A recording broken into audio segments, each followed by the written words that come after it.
ముందుగా వసుదేవసుతం దేవం కంసచాణూరమర్దనం దేవకీ పరమానందం కృష్ణం వందే జగద్గురుం. వృషభ రాశి. ఈ వృషభ రాశి వారికి అందరికీ కూడా మనకి ఏ ఏ వృత్తుల్లో ఏ ఏ వ్యాపారాలు చేస్తే బాగా కలిసి వస్తాయి, అలాగే బాగా లాభాలు తెస్తాము అనేటటువంటి సందేహాలు చాలామందికి ఉంటాయి. ఈ వీడియోలో మనం తెలుసుకుందాం. అలాగే చాలామంది చాలా వ్యాపార సంస్థలు మొదట్లో స్టార్ట్ చేస్తారు, మంచి హుషారుగా ఎక్కువ ఎక్కువ పెట్టుబడులతో స్టార్ట్ చేస్తారు. పెట్టుబడి పెట్టిన తర్వాత ఏం చేస్తారంటే వాళ్ళు మధ్యలో వదిలేయడం కానీ, లేకపోతే ఆర్థిక నష్టాలు రావడం కానీ ఇలాంటివి జరుగుతాయి. అయితే వాళ్ళ తప్పు అని అనుకోకుండా వాళ్ళు ఏం చేస్తారంటే మామూలుగా వాళ్ళు ఈ యొక్క స్వలాభంతో చేసేటటువంటి ఈ యొక్క స్వయం కృతాపరాధాలు చేస్తారు. దానివల్ల వ్యాపారాల్లో నష్టాలు రావడానికి అవకాశాలు ఎక్కువగా ఉంటాయి. కాబట్టి ఇలాంటివన్నీ కూడా మనము ఈ వీడియోలో తెలుసుకుందాం. ఇవన్నీ కూడా ఈ రాశిలోకి ఎవరు వస్తారండి? కొన్ని 3 నక్షత్రాలు వస్తాయి. కృత్తికా నక్షత్రం 2, 3, 4 పాదాలు, అలాగే రోహిణి నక్షత్రం 4 పాదాలు కూడా, అలాగే మృగశిర నక్షత్రం 1, 2 పాదాలు వాళ్ళు వస్తారనమాట. కాబట్టి ఈ పాదాలలో మనకి ఈ ఈ ఈ నక్షత్రాల్లో ఉన్నటువంటి వాళ్ళు మనం ఏ వృత్తులు చేయాలి, ఇది ముఖ్యమైనటువంటి ప్రశ్న. మనకి ఈ యొక్క కృత్తికా నక్షత్రంలో ఉన్నటువంటి వాళ్ళు అపరాలు, ధాన్యాలు చేయాల్సినటువంటి వ్యాపారాలు చాలా బాగుంటాయి. కూరగాయల వ్యాపారాలు చాలా కలిసి వస్తాయి అన్నమాట. ఆ విధంగా ఈ యొక్క ధాన్యాలు ఇలాంటి బిజినెస్లు. ఇక వృత్తుల దగ్గరికి వచ్చేసరికి అగ్రికల్చరల్ డిపార్ట్మెంట్లో మనకి ఉద్యోగాలు, ఈ ఫర్టిలైజర్స్ డిపార్ట్మెంట్లో వీటిల్లో మనకి ఉద్యోగాలు ఇవన్నీ కూడా చేస్తారు. అలాగే కమర్షియల్ ట్యాక్స్, ఇన్కమ్ ట్యాక్స్ డిపార్ట్మెంట్స్లో ఉన్నటువంటి వాళ్ళు ఈ కృత్తికా నక్షత్రంలో వృషభ రాశిలో చేస్తారు. అలాగే రోహిణి నక్షత్రంలో పుట్టినటువంటి వాళ్ళు ఫారెస్ట్ ఆఫీసర్స్గా, రేంజ్ ఆఫీసర్స్గా, తర్వాత విజిలెన్స్ ఆఫీసర్స్గా, అలాగే సివిల్ ఇంజనీర్లుగా, ఇలా అనేక రకమైనటువంటి వృత్తుల్లో వీళ్ళు స్థిరపడడం అనేటటువంటిది జరుగుతుంది. అలాగే వ్యాపారాల దగ్గరికి వచ్చేసరికి పాల వ్యాపారాలు, ఇవన్నీ కూడా లిక్విడ్స్ బిజినెస్లు, వాటర్ బిజినెస్లు, ఇలాంటివన్నీ కూడా పబ్స్, రెస్టారెంట్స్ ఇవన్నీ కూడా కలిసి రావడం అనేటటువంటివి జరుగుతాయి. అలాగే ఈ యొక్క మృగశిర నక్షత్రం 1, 2 పాదాలు ఉన్నటువంటి వాళ్ళు రియల్ ఎస్టేట్ బిజినెస్లు కలిసి వస్తాయి వీళ్ళకి. అలాగే ఇళ్ళు కొనడాలు, అమ్మడాలు, తర్వాత బిల్డర్లుగా వీళ్ళు కలిసి రావడం అనేటటువంటివి జరుగుతాయి. అలాగే ఇంకా అనేక రకమైనటువంటి వ్యాపారాలు, వృత్తులు మీరు చేసుకోవచ్చు. అయితే దీంట్లో మీరు ఏం చేయాలంటే చక్కగా మన వ్యక్తిగత జాతకాలను చూసుకోవాలి. మీరు ఆ వ్యక్తిగత జాతకాలను చూసుకున్నప్పుడు మాత్రమే మీకు అందులో ఏ వ్యాపారం మీకు సూట్ అవుతుంది అనేది అర్థమవుతుంది.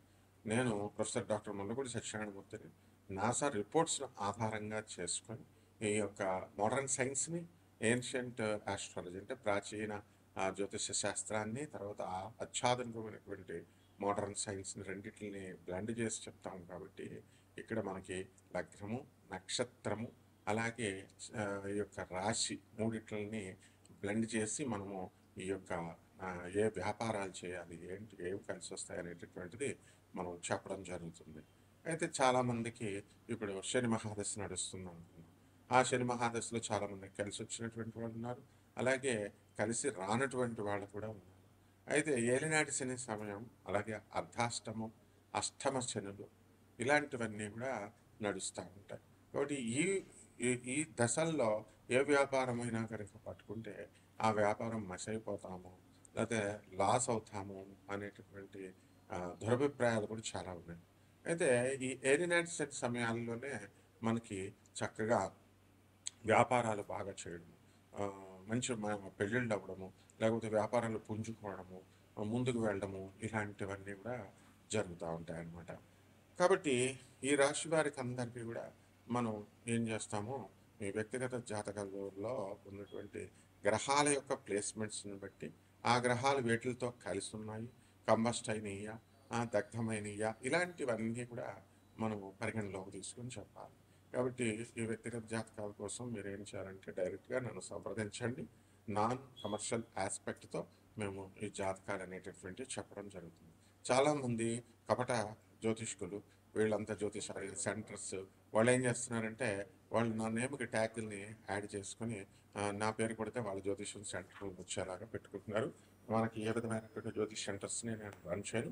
వరల్డ్ నెంబర్ 1 ఆస్ట్రాలజర్గా నేను ఈ యొక్క వ్యాపార దృక్పథంతో కాకుండా నాన్ కమర్షియల్ ఆస్పెక్ట్తో మనం ఈ జాతకాలు చెప్తున్నాం కాబట్టి జాగ్రత్తగా మీరు ఈ యొక్క ఆ, రాశులు ఈ యొక్క వృత్తులు ఏమి కలిసి వస్తాయి ఇవన్నీ కూడా మనం చెప్పడం జరుగుతుంది. కాబట్టి ఈ అవకాశాన్ని జాగ్రత్తగా ఉపయోగించుకొని మీరు చక్కగా మీరు పైకి రావచ్చు. శుభమస్తు. ఇందులో మీరు జాగ్రత్త పడాలి. ఎందుకంటే వ్యాపార దృక్పథంతో దురాశతో అవినీతితో తర్వాత వాళ్ళు ఏంటంటే అడ్డదారుల్లో డబ్బులు సంపాదించాలని మరి ప్రముఖుల పేర్లకి ట్యాగ్స్ వాళ్ళు తగిలించుకుంటారండి. అలా నా పేరుకి తగిలించుకొని చాలా ఫాల్స్ జ్యోతిషాలయాలు వాళ్ళు ఫోన్ నెంబర్లు ట్యాగ్లు పెట్టుకుంటూ ఉంటారు.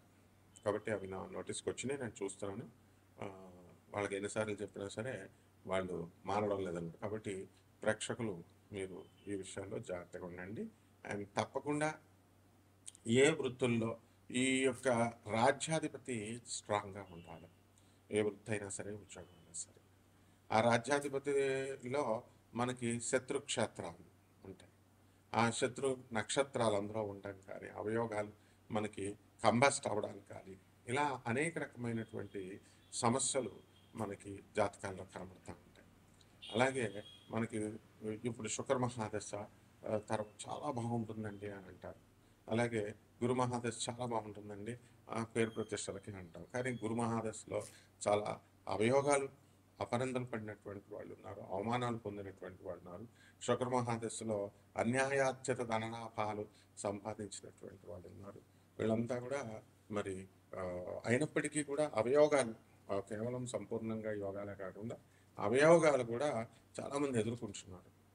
దీనంతటికీ కారణం ఏమిటండి అని అంటే మనకి ఈ యొక్క రాశి వారందరికీ కూడా మనము కాంబినేషన్స్, ఆ తర్వాత ఆ యొక్క గ్రహాలు ఎంత స్పీడ్తో తిరుగుతున్నాయి, ఇలాంటి modern scientific factors, velocity of the planets, ఇవన్నీ కూడా మనం కన్సిడర్ చేయాల్సినటువంటి అవసరాలు ఉన్నాయి. అందువల్ల గురుడు మంచి స్థానాల్లో ఉన్నాడు, శుభగ్రహ దృష్టి ఉంది, మంచి ఉచ్చ స్థితిలో ఉన్నాడు, అయినప్పటికీ కూడా శుభమైనటువంటి ఫలితాలు ఇవ్వట్లేదంటే ఆ speed, velocity of the Jupiter లేకపోతే ఇతర ప్లానెట్స్, ఏ ప్లానెట్ అయితే ఆ ప్లానెట్ మనకి బాగుండలేదు అని మనం అర్థం చేసుకోవచ్చు. దాని విలువ కేవలం దాని విలువని నాసా రిపోర్ట్స్ని బట్టే మనం చూడాల్సినటువంటి అవసరం ఉంటుంది. కాబట్టి తప్పకుండా ఇది మోడర్న్ సైన్స్ని, ఆధునిక సైన్స్ని, తర్వాత ప్రాచీన శాస్త్రాన్ని, ప్రాచీన జ్యోతిష్ శాస్త్రాన్ని రెండింటిని కూడా మిళితం చేసి, రెండింటిని కూడా బ్లెండ్ చేసి మనం చూడాల్సినటువంటి అవసరం ఉందన్నమాట. కాబట్టి చాలామంది అతి తెలివితేటలతో మామూలుగా వాళ్ళే జ్యోతిష్యం వచ్చాను, లేకపోతే ఈ చిన్న సైజు జ్యోతిష్కుల్ని వాళ్ళ దగ్గరికి వెళ్ళి పంతులు గారిని వాళ్ళని అడిగి వాళ్ళకి మిడిమిడి జ్ఞానం ఉన్నటువంటి వాళ్ళు. ఇదివరకు కాలంలో సిద్ధాంతాలు అంటే ప్రొఫౌండ్ నాలెడ్జ్ ఇన్ ఆస్ట్రాలజీ ఉండాలి. ఇప్పుడు ఎవరికి పడితే వాళ్ళు కరస్పాండెన్స్ కోర్సుల్లో ప్రైవేట్గా ఈ జ్యోతిషం సెంటర్స్లో నేర్చుకోవడం, జ్యోతిషం కోర్సులు. So astrology doesn't come from that. సాధనా బలం ఉండాలి, విపరీతమైన సాధనా బలం ఉండాలి. ఆ సాధన నుంచి మనము ఈ యొక్క జ్యోతిష విశ్లేషణ అనేటటువంటిది చేయాలి. సాంప్రదాయబద్ధమైనటువంటి గురువులు ఉండాలి, సాధన రోజు నిత్య ఉపాసన అనేటటువంటిది ఉండాలి. వీటి వల్ల మనము తప్పకుండా ఈ సాధన బలంతో మనం అసెస్ చేసి ఇవన్నీ క్యాల్కులేట్ చేసి మనం ఏది ఏ గ్రహాలకి ఏ వృత్తులకి మీరు లాసులు లేకుండా చేస్తారు ఇవన్నీ కూడా చెప్పచ్చు. చాలామంది షేర్లు కొంటారు, లాస్ అవుతుంటారు. దానికి కారణం మీ వ్యక్తిగత జాతకాల్లో కొన్ని గ్రహాల కాంబినేషన్స్ బాగా ఉండకపోవడం. ఇలాంటివన్నీ కూడా మీరు తెలుసుకోవడానికి నన్ను సంప్రదించండి బ్రహ్మాండంగా. Beware of all the false astrological centres, జ్యోతిషం సెంటర్ నా నేమ్కి లింక్ చేసినటువంటి వాళ్ళకి మీరు వాళ్ళకి వాళ్ళు ఇది దృష్టిలో పెట్టుకోండి. నాకు ఏంటంటే డైరెక్ట్గా నన్నే కాంటాక్ట్ చేయండి. శుభమస్తు. నువ్వు చెప్పట్లేదని ఇంకా చెప్పుకుంటూ వెళ్తున్నాను కొంచెం.